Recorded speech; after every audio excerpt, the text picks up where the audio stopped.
So after Dogman Star, which is, you know, now you have two very, very large albums, successful albums out.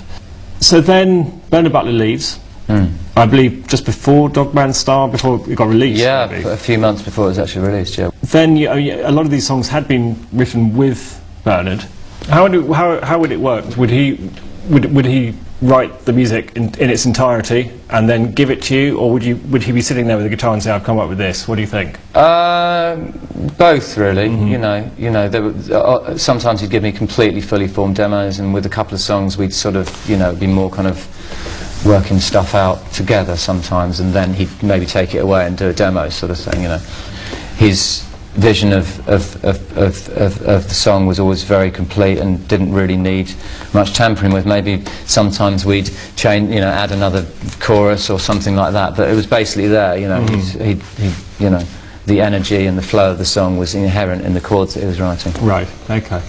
Suede's third album, Coming Up, had what became a real outsider anthem, which was Trash. Were you aware when you were writing that song? Were you thinking of the audience? Were you thinking, you know, by then, like I said, Suede were a big band. Were you looking at the audience and seeing what they needed? It's a funny song, Trash, because I actually wrote it about the band Suede. It's a celebration of the band, but by extension it's a celebration of the fans as well. That's interesting. And it was a kind of a song written about us as a gang. It was written about the values we stood for.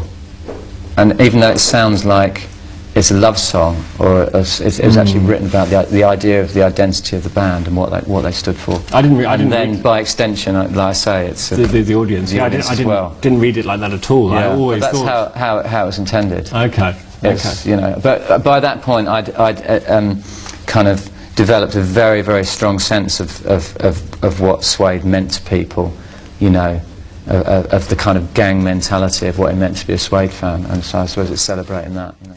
By the time we get to the end of Suede's life or career, certainly by the time of A New Morning, we talked a little bit about drugs before, but this time it was serious. You know, I believe you were on heroin.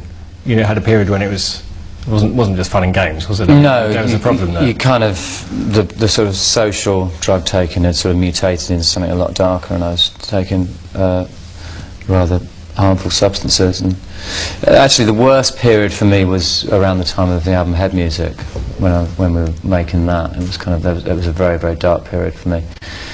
And by A New Morning, I'd actually stopped taking drugs, but as anyone that's been through the whole process will tell you, just stopping isn't the end of it. It casts a long, long shadow on your life. And it's, to be honest, only till recently that I've actually felt like I've achieved any sort of psychic balance out of coming out of that, because it just knocks you completely out of balance, the whole process of long-term drug addiction. There's a big difference between, I mean, I think there's a kind of sobriety and a maturity to the solo albums. You know, I don't want to just be retreading old ground with what I'm doing. It would be really boring of me to become a solo artist that was just trying to sound like Suede. I would have no respect for myself if I did that. I'm trying to sort of celebrate something different. I'm trying to celebrate real life and the beauty of real life, and the elegance and the sadness I see in real life. But I'd like to say that, you know, people sort of, you know, when you use the word mature, it's almost as if the word mature kind of implies that you're comfortable and you're not thinking anymore. And there's so much. Life can be such a wonderful experience, but it can also be full of tension and hardship, and that's in everyone's life, regardless of how successful or unsuccessful they are. And again, going back to relationships, the emotional landscapes that are in everyone's life are always fascinating and are always something to write about. And it's just, I guess it's trying to document things that you know, are beyond those kind of urban cliches that I started to drift into. Well, I don't think anyone would suggest that getting older means life gets easier. No. You know. For me, being a solo artist is very much about learning. It's, you know, I'm learning a lot more. I'm still learning. I'm still making mistakes, but hopefully I'm slowly going in the right direction. And for me, this point where I'm at the moment with Slow Attack, the new album, is it's very, very exciting for me. I found a new writing partner, a guy called Leo Abrahams, and I've got a huge amount of respect for him as a musician and as a writer. And we're doing some very interesting stuff. We made an album called Slow Attack, which is basically a very eclectic record influenced by film soundtracks, folk, things that haven't really influenced me directly before. Let's talk about Him. Him was from this new album. What inspired that? It's quite a simple song about, it's a celebration of the morning.